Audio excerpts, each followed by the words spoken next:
अस्सलाम वालेकुम। हम कंडीशन स्ट्रक्चर का चैप्टर नंबर 11 देख रहे हैं। लास्ट लेक्चर में हमने एक्सटेंडेड इफ स्टेटमेंट और नेस्टेड इफ स्टेटमेंट, तो आज हम इसी चैप्टर के सिलसिले में लॉजिकल ऑपरेटर्स का यूज़ देख रहे हैं इफ स्टेटमेंट के अंदर। तो इफ स्टेटमेंट के अंदर हम ये पॉसिबल है कि हम लॉजिकल ऑपरेटर्स को भी यूज़ कर सकते हैं। लॉजिकल ऑपरेटर्स हमने चैप्टर 9 के अंदर डिस्कस किए थे। आपको याद होगा लॉजिकल ऑपरेटर्स कौन से होते हैं? नॉट, एंड और और। तो नॉट को हम साइन ऑफ एक्सक्लेमेशन से रिप्रेजेंट करते हैं, इसी तरह एंड को डबल एम्परसेंड और को जो है वो इस तरह दो वर्टिकल लाइंस होती हैं जिन्हें पाइप साइन या फिल्टर साइन कहते हैं। तो इनका यूज़ क्या है? नॉट का यूज़ तो ये होता है भाई किसी भी कंडीशन को अपोजिट या उसको रिवर्स करना। फॉर एग्जांपल हम अगर एक जगह पे कंडीशन है कि A is greater than B, तो अगर हम नॉट लगा दें साथ, यानी ब्रैकेट के अंदर A is greater than B लिखें और बाहर हम साइन ऑफ एक्सक्लेमेशन दे दें, तो इसका मतलब ये होगा भी A is greater than B नहीं है। तो अगर नॉट हटा दें फिर तो वो A is greater than B है, लेकिन कंडीशन रिवर्स हो जाए तो इट मीन्स के A is greater than B नहीं है। इसी तरह एंड का यूज़ क्या होता था भाई, एक से ज़्यादा कंडीशंस अगर हमने एक लाइन पे चेक करनी है, एक स्टेटमेंट के अंदर चेक करनी है और दोनों का दुरुस्त होना ज़रूरी है, तो उस केस में फिर आप एंड को यूज़ करते थे। इन द सेम वे अगर आप कहते हैं भी दो या दो से ज़्यादा कंडीशंस एक स्टेटमेंट के अंदर देनी है और उसमें से कोई भी एक कंडीशन ट्रू हो सकती है, तो उस केस में फिर आप आर का यूज़ करते हैं। तो ये इस तरह के जो लॉजिकल ऑपरेटर्स का यूज़ है ये हम इफ स्टेटमेंट के अंदर कैसे करते हैं, वो यहाँ पे एक प्रोग्राम एग्जांपल के ज़रिए मैंने डिस्क्राइब किया है इसको। आप देखें ये एक प्रोग्राम है, इस तरह का प्रोग्राम हम पहले भी देख चुके हैं इफ स्टेटमेंट के केस में। तो एक्सटेंडेड इफ स्टेटमेंट, मेरे ख्याल में एक्सटेंडेड इफ स्टेटमेंट के केस में हमने देखा था। तो एक कॉमन किस्म का प्रोग्राम है कि 3 नंबर्स आपने एंटर करने हैं और उसके बाद इसमें से लार्जेस्ट नंबर चेक करना है और उसको प्रिंट करना है। तो यहाँ पे आप देखें integer num1, num2, num3 3 variable मैंने ले लिए और हम इनकी वैल्यूज़ ले रहे हैं यूज़र से। Print F inter values for 3 numbers, scan F %d और %d। ये यहाँ पे डबल इन्वर्टेड कॉमास एक्स्ट्रा आ गए, बाई मिस्टेक आ गए, तो इसको आपने कंसिडर नहीं करना। इसमें %d, तीनों %d के बाद एक ही दफ़ा डबल इन्वर्टेड कॉमा है, हाँ इनके दरमियान स्पेस है, और उसके बाद सिंगल कॉमा और फिर num1 और num2 और num3 की वैल्यूज़ हम दे रहे हैं। देन फिर क्या हो रहा है, ये इफ स्टेटमेंट पे गौर करें, इसमें हम चेक करा रहे हैं if num1 is greater then num2 and num1 is greater then num3। तो इस एंड पे गौर करें, ये एक डिफरेंट कलर में मैंने इसी वजह से यहाँ रिप्रेजेंट किया कि इस पे आप गौर करें कि इसमें दो कंडीशन एट अ टाइम हम चेक करें कि num1 num2 से ग्रेटर हो और दोनों कंडीशन अगर दुरुस्त हों तो इट मीन्स कि फिर फर्स्ट नंबर ग्रेटर होगा या लार्जेस्ट होगा, तो उसको प्रिंट करें। अदरवाइज फिर वो क्या चेक करे कि num2 अगर यानी num1 की कंडीशन दुरुस्त नहीं है तो फिर वो num2 को चेक करेगा बाकी दोनों नंबर्स के लिहाज से। तो देखें कि if num2 is greater then num1 and num2 is greater then num3, यानी num2 की वैल्यू num1 और num2 दोनों से अगर ज़्यादा है, तो उस केस में फिर क्या होगा कि सेकंड नंबर इज़ लार्जेस्ट, ये मैसेज प्रिंट होगा। इसमें याद रखें क्योंकि एंड ऑपरेटर यूज़ हो रहा है तो दोनों कंडीशन का दुरुस्त होना ज़रूरी है। अगर ग्रेटर हो लेकिन num2 से ग्रेटर ना हो तो फिर ये कंडीशन ट्रू नहीं होगी। इसी तरह अगर num2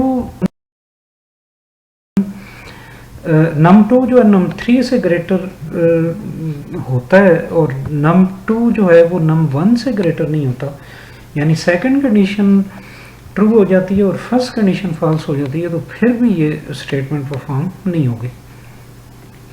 तो both conditions must be true.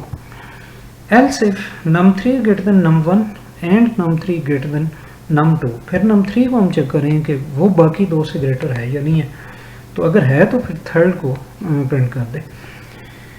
तो इस प्रोग्राम के अंदर आपने देखा कि हम क्या कर रहे हैं, हम एक ही इफ़ की स्टेटमेंट के अंदर हम मल्टीपल कंडीशंस दे रहे हैं और ये यूजिंग लॉजिकल ऑपरेटर एंड।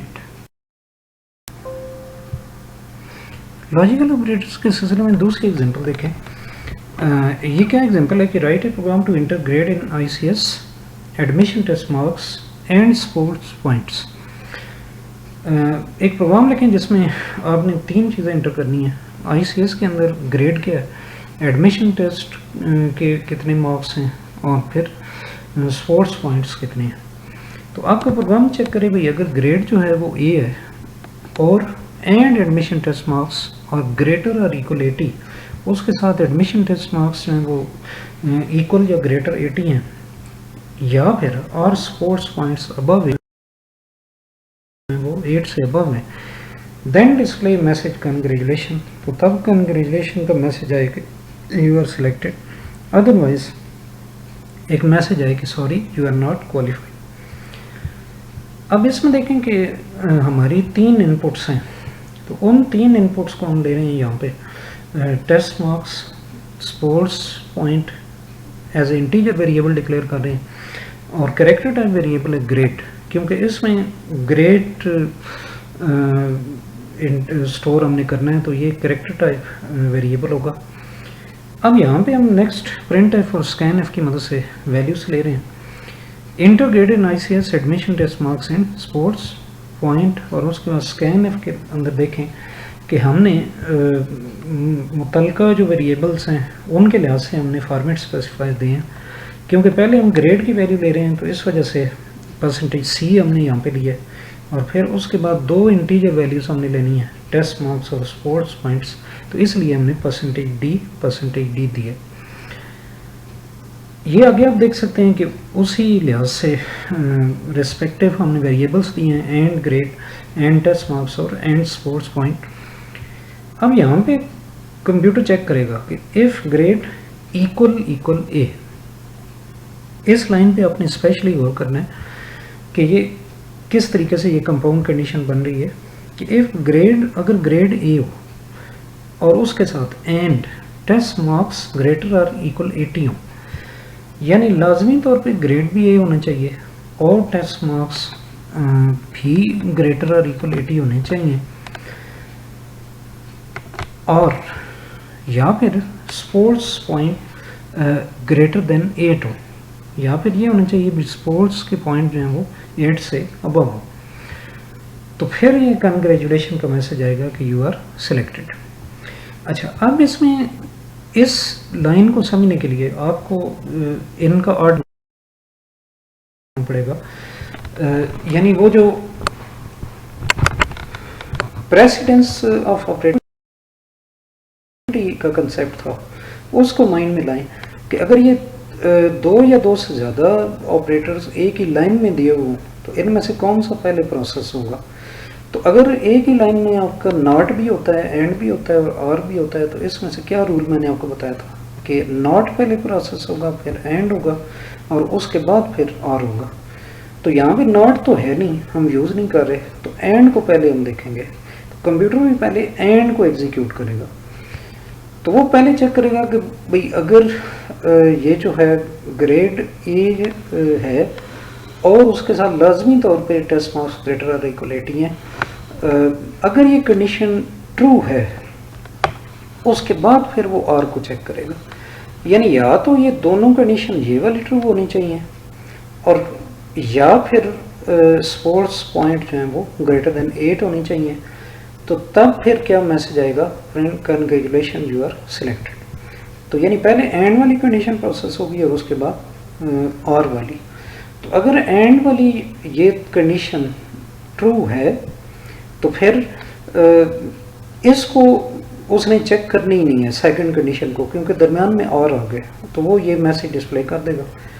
हाँ, अगर ये फॉल्स हो जाती है पहली ओवरऑल कंडीशन, तो फिर वो क्या करेगा कि फिर स्पोर्ट्स पॉइंट को चेक करेगा कि क्या ग्रेटर देन 8 है या नहीं है, तो फिर वो ये मैसेज डिस्प्ले करेगा। और अगर ये फिर इनमें से कोई भी कंडीशन ट्रू नहीं होती, तो फिर वो क्या करेगा, फिर ये सॉरी वाला मैसेज डिस्प्ले कर देगा।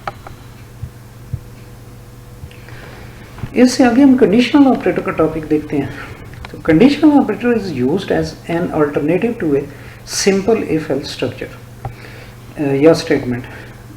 It is called ternary operator because it has 3 operands.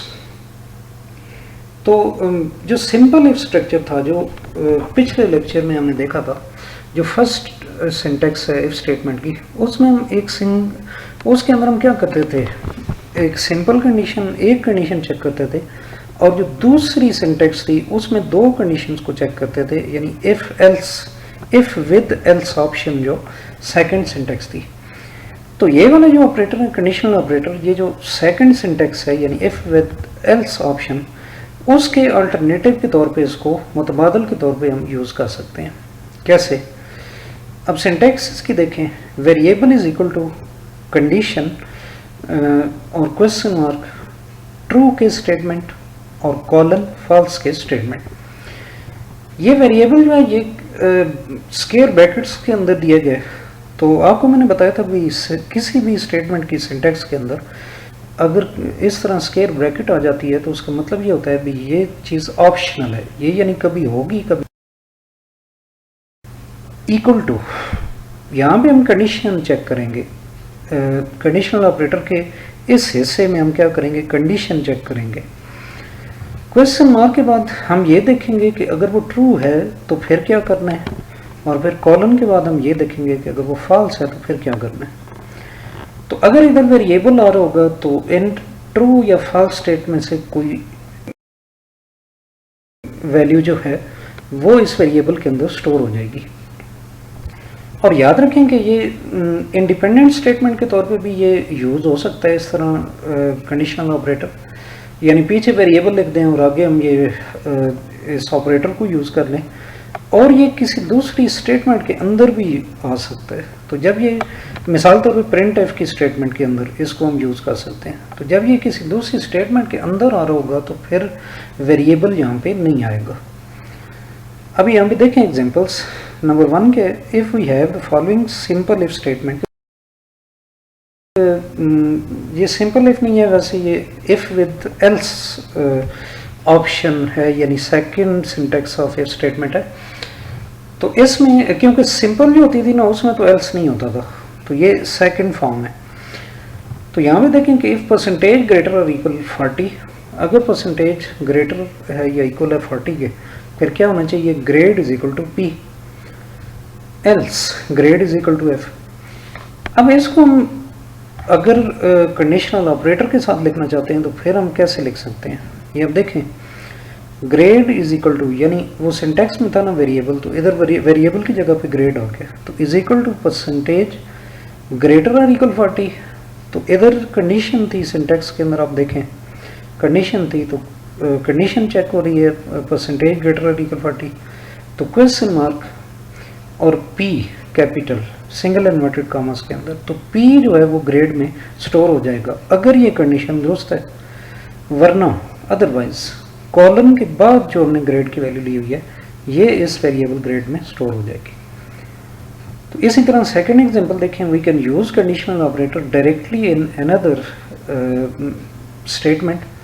हम एक दूसरे स्टेटमेंट के अंदर भी इसको यूज कर सकते हैं। जैसे यहाँ देखें print F your grade is percentage C और कोटेशन क्लोज कॉमा, और ये मुकम्मल कंडीशनल ऑपरेटर यहाँ पे हमने लिख दिया, यानी परसेंटेज ग्रेटर और इक्वल 40 तो question mark P colon F. तो इस तरह आप इसको डायरेक्ट भी यूज़ कर सकते हैं। तो इसी के साथ मैं इस लेक्चर को वाइंड अप करता हूँ। तो इंशाल्लाह नेक्स्ट लेक्चर के अंदर हम स्विच स्टेटमेंट को डिस्कस करेंगे और फिर स्विच और इफ स्टेटमेंट का डिफरेंस डिस्कस करेंगे।